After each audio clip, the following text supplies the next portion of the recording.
आज पश्चिम बंगाल का नौजवान पलायन के लिए मजबूर है। छोटे छोटे काम के लिए भी उसे दूसरे राज्यों की तरफ जाना पड़ रहा है। दुर्गापुर, वर्धमान और आसनसोल, ये पूरा क्षेत्र भारत के औद्योगिक विकास को किसी जमाने में गति दे रहे थे, लेकिन आज यहां नए उद्योग लगने के बजाय जो है उसको भी ताले लग रहे हैं। साथियों, हमें बंगाल को इस बुरे दौर से बाहर निकाल। बंगाल बदलाव चाहता है। बंगाल विकास चाहता है। बांग्ला परिवर्तन चाहे।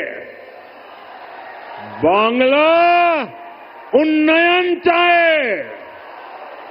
यकीन दिलाने आया हूं, बंगाल की बदहाल स्थिति को बदला जा सकता है।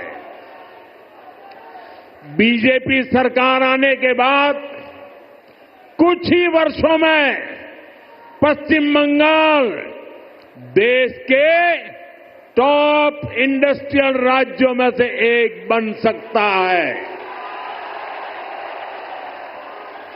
ये मेरा दृढ़ विश्वास है और मेरे इस विश्वास का कारण है पश्चिम बंगाल में समर्थ और प्रतिभाशाली मेरे नौजवान भाई बहन हैं। यहां नदियां भी हैं और समंदर भी है। पश्चिम बंगाल सैकड़ों वर्षों से इंपोर्ट एक्सपोर्ट का केंद्र रहा है। यहां पोर्ट्स का बहुत बड़ा नेटवर्क है।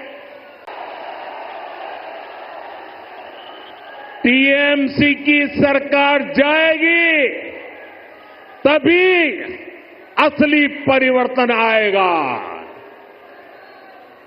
टीएमसी जावे तबे আসল परिवर्तन আসবে। साथियों, विकसित भारत बनाने में पश्चिम बंगाल की बहुत बड़ी भूमिका होने वाली है। स्थितियां यहां पैदा की गई हैं, वो बंगाल में निवेश विरोधी है, नौकरी विरोधी है। आप जरा सोचिए,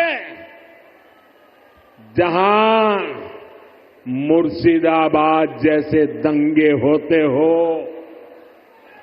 छोटी छोटी बातों पर हिंसा हो जाती हो और पुलिस एक तरफा कार्रवाई करे,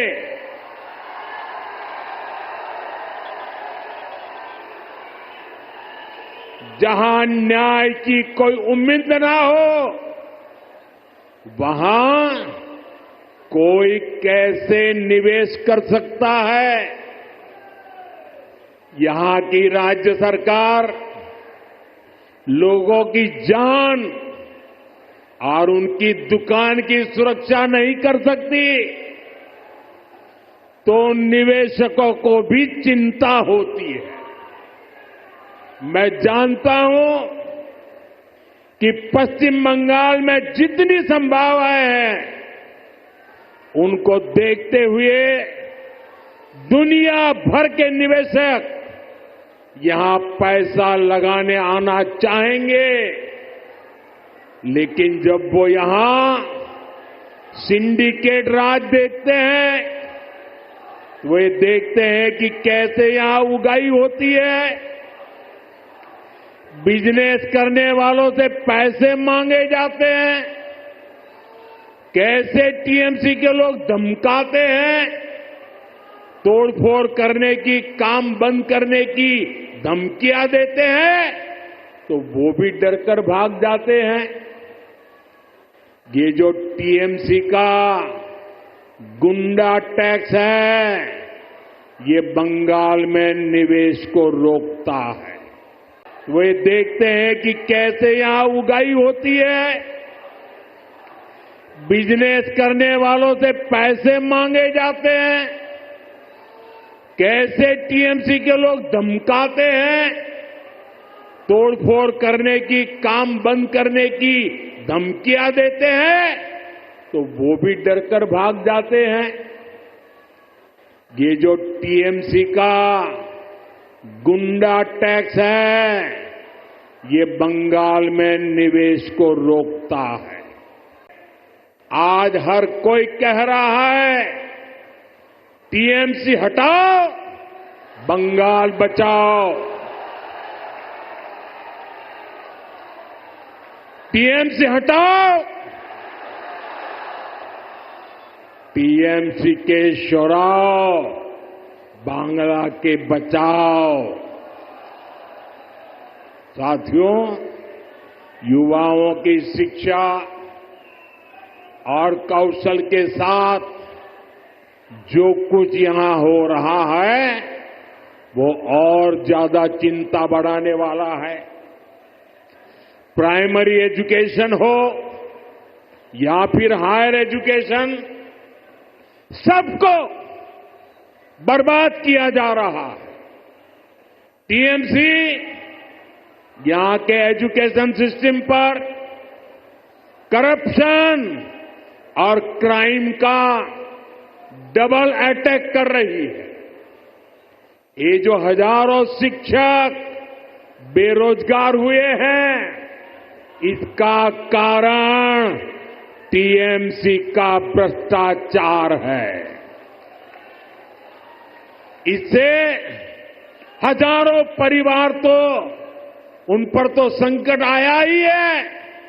स्कूलों में जो लाखों बच्चे पढ़ रहे हैं, उनका भविष्य भी टीचर्स की कमी के कारण अंधेर में है।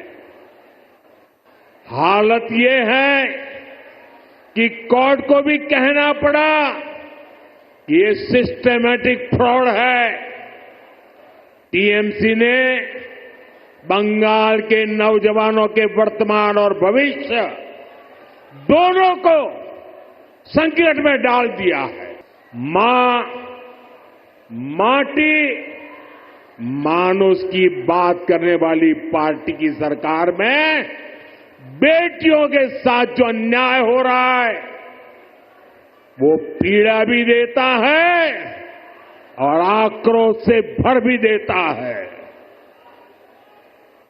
ये उस धरती पर हो रहा है जिसने कादम्बिनी गांगुली जैसी बेटी को संस्कार दिए, जो भारत की पहली वेस्टर्न मेडिसिन डॉक्टर थी। आज उनका जन्मदिन भी है, लेकिन आज पश्चिम बंगाल में अस्पताल भी बेटियों के लिए सुरक्षित नहीं है। और आप सबने देखा है, जब यहां डॉक्टर बेटी के साथ अत्याचार हुआ तो कैसे टीएमसी सरकार अपराधियों को बचाने में जुट गई। इस घटना से देश अभी बाहर निकला भी नहीं था कि एक और कॉलेज में एक बेटी के साथ भयंकर अत्याचार किया गया। इसमें भी जो आरोपी है, उनका कनेक्शन टीएमसी से निकला है। टीएमसी के बड़े नेता, मंत्री आरोपियों के बजाय पीड़ित को ही दोषी ठहराते रहे। ऐसे कई उदाहरण हैं जो टीएमसी की निर्ममता के साक्षी है।